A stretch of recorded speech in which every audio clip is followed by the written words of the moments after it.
আসসালামু আলাইকুম। কেমন আছেন সবাই? আশা করি ভালো আছেন। আমিও আলহামদুলিল্লাহ ভালো আছি। আজকে অনেক দিন পরে একটি রেসিপি নিয়ে হাজির হলাম। আর আজকের এই রেসিপিটি হচ্ছে বাংলাদেশের বিশেষ করে ঢাকার জনপ্রিয় বেকারি স্টাইল চিকেন ড্রামস্টিক, বা এটাকে আমরা বলতে পারি চিকেন ড্রামস্টিকের কাটলেট। এই খাবারটি বানানোর স্টাইল পুরোপুরি কাটলেটের মতোই, শুধু এর শেপটা একটু আকর্ষণীয় করে তুলেছে নর্মাল কাটলেটের থেকে। এই কারণেই এর জনপ্রিয়তাটা আসলে বেশি। তো চিকেন ড্রামস্টিকের রেসিপির জন্য প্রথমে তো অবশ্যই লাগবে হচ্ছে চিকেন ড্রামস্টিক বা এই যে রানগুলো মুরগির। এখানে আমি 7টা মুরগির পিস ভালোভাবে পরিষ্কার করে চামড়া ছাড়িয়ে নিয়ে এরপরে ধুয়ে নিয়েছি। আপনারা চাইলে চামড়া সহ নিতে পারেন, এটা আপনাদের পছন্দের উপরে। আমি চামড়াটা ছাড়িয়ে নিয়ে ভালোভাবে ধুয়ে একটি হাঁড়িতে রেখে দিয়েছি। এর মধ্যে আমি পরিমাণ মতো লবণ দিয়ে দিচ্ছি।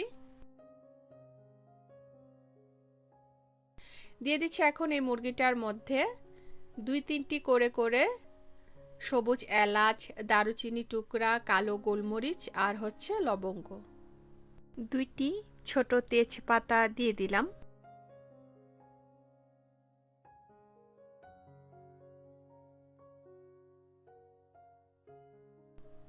এক চা চামচ টুকরা করে কাটা আদা আর 1 চা চামচ টুকরা করে কাটা রসুন দিয়ে দিলাম। এর মধ্যে আমি দিয়ে দিচ্ছি পরিমাণ মতো পানি। পানিটা এতটুকু পরিমাণ দিয়েছি যাতে মুরগির রানগুলো ড্রামস্টিকগুলো ভালোভাবে সিদ্ধ হয়।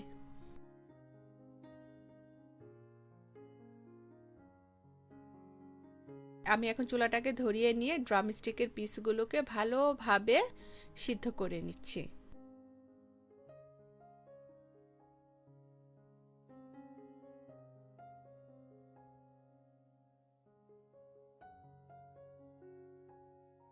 ড্রামস্টিকের পিসগুলো খুব ভালোভাবে সিদ্ধ হয়ে গেছে আর পানিটাও একদম শুকিয়ে গেছে। যদি এটার মধ্যে পানি থাকতো তাহলে পানিটাকে কিন্তু আপনারা স্টক হিসেবে ইউজ করতে পারবেন। তো আমি এখন এই মুরগির পিসগুলোকে উঠিয়ে নিয়েছি। মুরগির পিসগুলো মোটামুটি হাত দিয়ে ধরা যায় এমনটা হলে এই যে মাংসগুলোকে ছাড়িয়ে নিচ্ছি হাড় থেকে।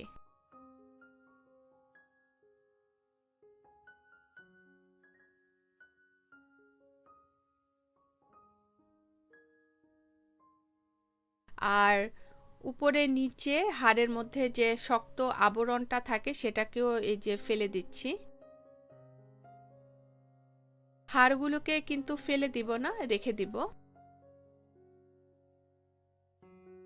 হাড় থেকে ছাড়িয়ে নেওয়া সিদ্ধ এই মাংসগুলোকে আমি ছুরি দিয়ে যেভাবে করে যতটুকু পারছি ছোট ছোট করে কেটে নিচ্ছি।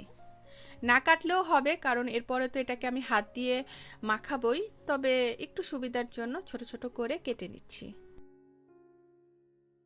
সিদ্ধ করা মাংসগুলো এখানে শ্রেড করা বা ছোট ছোট করে কেটে নেওয়া হয়ে গেছে। আমি একটি বাটির মধ্যে নিয়ে রেখেছি। আবারও এর মধ্যে আমি কিছু পরিমাণ লবণ দিয়ে দিচ্ছি। লবণের পরিমাণটা বুঝে শুনে দিবেন, কারণ সিদ্ধ করার সময়ও কিন্তু লবণটা দিয়েছি। 1 চা চামচের মতো করে আদা বাটা আর রসুন বাটা দিয়ে দিচ্ছি। এখন এর মধ্যে আমি দিয়ে দিচ্ছি একটি বড় সাইজের ছোট ছোট টুকরা করে বা কুচি করে কাটা পেঁয়াজ।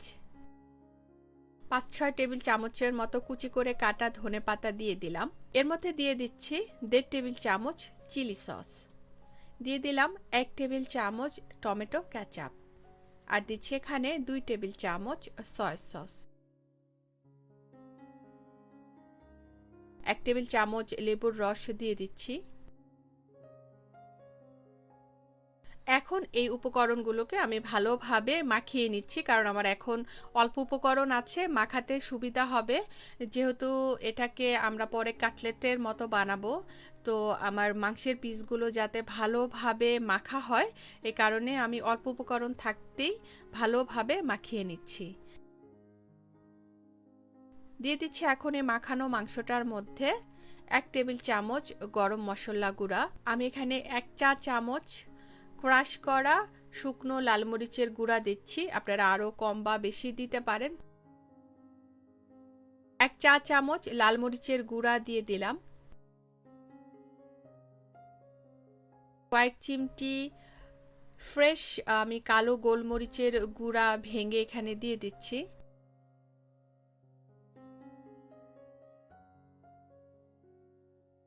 আমি এখানে মোটামুটি বড় সাইজের 2টি আলু সিদ্ধ করে নিয়েছিলাম, সেটা দিয়ে দিচ্ছি।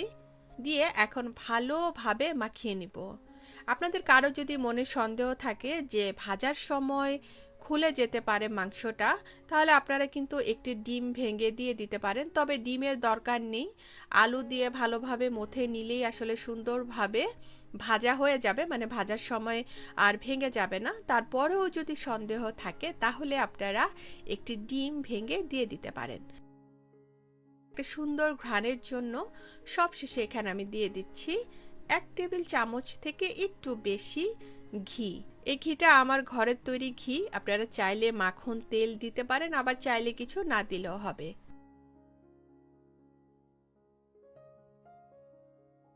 এখন হাতটাকে পানি দিয়ে ভিজিয়ে নিয়েছি, এতে শেপ দিতে, মানে চিকেন ড্রামস্টিকের কাটলেটের যে শেপটা আছে সেটা দিতে সুবিধা হবে। এই যে যতটুকু পরিমাণে আমি ড্রামস্টিকটা বানাবো, এখান থেকে ততটুকু পরিমাণে সিদ্ধ করা মাংস যে মাখিয়ে রেখেছি সেটাকে নিয়ে নিলাম। নিয়ে যে হাতের তালুতে প্রেস করে ওই যে চিকেন ড্রামস্টিকের যে হাড়গুলো রেখে দিয়েছিলাম সেই হাড়টাকে যে মাছে বরাবর এখানে রেখে এরপরে যেভাবে করে এই হাড়ের চারদিকটাকে প্রেস করে করে আমি হাড়টার মধ্যে এই মাংসগুলোকে লাগিয়ে নিচ্ছি। আপনারা দেখলেই বুঝতে পারছেন, আসলে বলতে গেলে না কেমন জানি লাগে, ঠিকভাবে বলা যায় না, দেখলেই বোঝা যায়। একটু প্রেস করে করে হাড়টার মধ্যে লাগিয়ে নিতে হবে যাতে খুলে না যায়।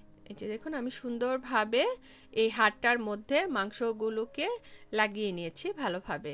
এই যে এভাবে করে একটা একটা করে হাড়ের মধ্যে মাংসগুলোকে একটা সুন্দর শেপ দিয়ে দিয়েছি। এটা দেখতে এখন ওই যে রানের শেপটাই লাগছে সুন্দরভাবে।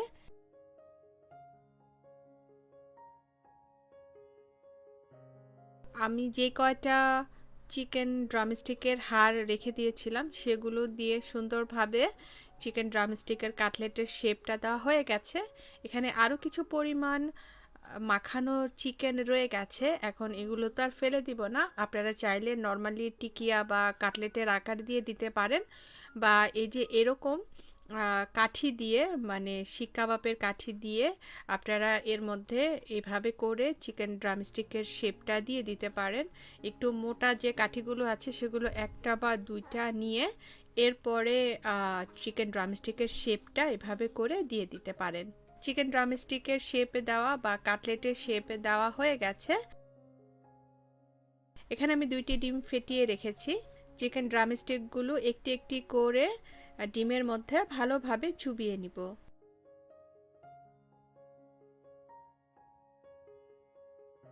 ড্রামস্টিকগুলো একটি করে ডিমে চুবিয়ে নিয়ে এই যে এখানে ময়দা রেখে দিয়েছি, ময়দাটার মধ্যে ভালোভাবে গড়িয়ে নিচ্ছি বা ময়দা দিয়ে কোটিং করে নিচ্ছি। ময়দা দিয়ে কোটিং করা হয়ে যাওয়ার পর ডিমের মধ্যে আবারও ভালো করে চুবিয়ে নিব।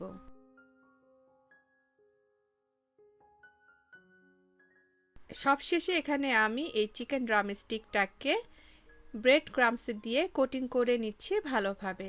ময়দা আর চিকেন ড্রামস্টিক দিয়ে কোটিং করলে উপরের যে লেয়ারটা হয় সেটা ভালো একটু মোটা হয় আর ক্রিস্পি হয়, খেতে খুব মজা লাগে। আপনারা যদি ময়দাটা দিয়ে না করতে চান তাহলে শুধু ডিম আর ব্রেড ক্রাম্বস দিয়েও করলে হবে। এভাবে করে একটি একটি করে আমি চিকেন ড্রামস্টিক ময়দা আর ব্রেড ক্রাম্বস দিয়ে কোটিং করে নিচ্ছি। সবগুলো চিকেন ড্রামস্টিক ময়দা আর ব্রেড ক্রাম্বস দিয়ে কোটিং করা হয়ে গেছে।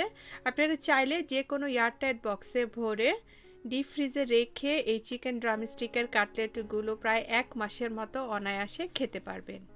এখন ভেজে নিব সবগুলো ড্রামস্টিক। ডুবো তেলে ভাজতে হবে, তো সেই আন্দাজে আমি এখানে তেল নিয়ে রেখেছি। তেলটাকে মাঝারি আঁচে একটু সময় নিয়ে গরম করে নিচ্ছি। তেল খুব বেশি গরম করা যাবে না, মানে পাগলের মতো গরম করা যাবে না, নইলে কিন্তু দেওয়ার সাথে সাথে ব্রেড ক্রাম্বসটা পুড়ে যাবে, উপরের অংশটা পুড়ে যাবে। আবার তেলটা ঠান্ডাও যদি থাকে, মানে এনাফ গরম যদি না থাকে তাহলে কিন্তু খুলে যাবে এই কাটলেটটা। তেলটা খুব সুন্দরভাবে একটু সময় নিয়ে পারফেক্টলি মডারেটলি গরম করে নিতে হবে। আমার এখানে তেলটা গরম হয়ে গেছে। আমি প্রথমে 4টি চিকেন ড্রামস্টিক দিয়ে ভেজে নিচ্ছি। একসাথে বেশি করে ভাজতে যাবেন না, তাহলে একটার সাথে আরেকটা লেগে ভেঙে যাবে। চিকেন ড্রামস্টিকের চারপাশ সুন্দর একটা লালচে বাদামি রং হওয়া পর্যন্ত ভেজে নিব।